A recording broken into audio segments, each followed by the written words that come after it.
My father had me working summers for his landscape company from about 10 or 11 years old. I have to say, it is a solid my dad did for me, and I cherish the memories working with all those adults and having them include me. Plus, I had more money than the other kids at school, which was fun.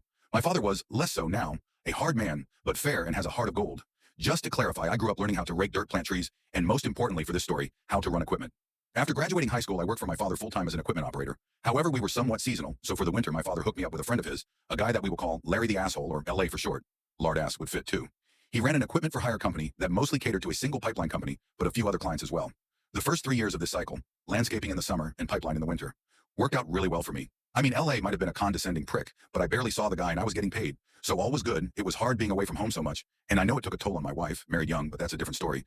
But we were saving for our first house, so I was happy to be in my situation. One day LA shows up on site, which was expected because that particular site was fairly close to headquarters. He invites the crew out for drinks after work, which was unusual. I'm the only guy working for him. But hey, free drinks. This is where it turns weird. He spends the whole time trash, talking me and telling stories about how I was a rich kid, and he gave me a job out of a favor, how I never earned my way, etc. I tried to deflect all this shit and laugh about it, but honestly, I was mortified. WTF? On the ride back to the hotel, he stops the truck, and his jovial spirit hit a switch and said these words that I'll never forget. Maybe you just go work for your daddy and leave us real men alone, get out. It was only a 10-minute walk to the hotel, but what the hell just happened? Turns out my father and LA had a falling out about some shit that I won't get into here, but I was pissed to say the least. It was only a month till we started up landscaping, and I had some money, but it was a little bit of a setback. The thing that bothered me was the way it went down. I didn't deserve that being caught up in some petty little dispute. It bugged me, and I couldn't let it go. But then I had a brainchild. Why can't we, my father's company, do the same work LA is doing? Those machines sit around for 3 to 4 months of the year not making money. This is a no-brainer. I obsessed on that idea for an entire summer, with every bucket of dirt that I moved. To be honest, my father was not at all that excited about this, but I'm his son, and he put his backing behind me. It was still on me to sell it.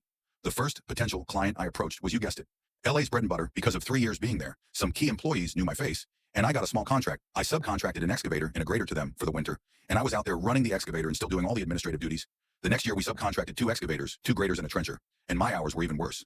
The next year, we were the prime subcontractor to said company and started working with several other clients. I didn't have to run machines anymore.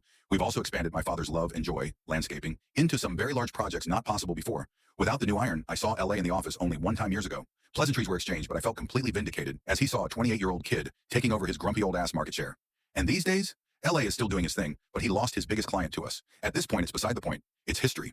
That being said, LA's dough baggery was the initial inspiration for me to take what my father had built and run with the torch. The best revenge is your own success.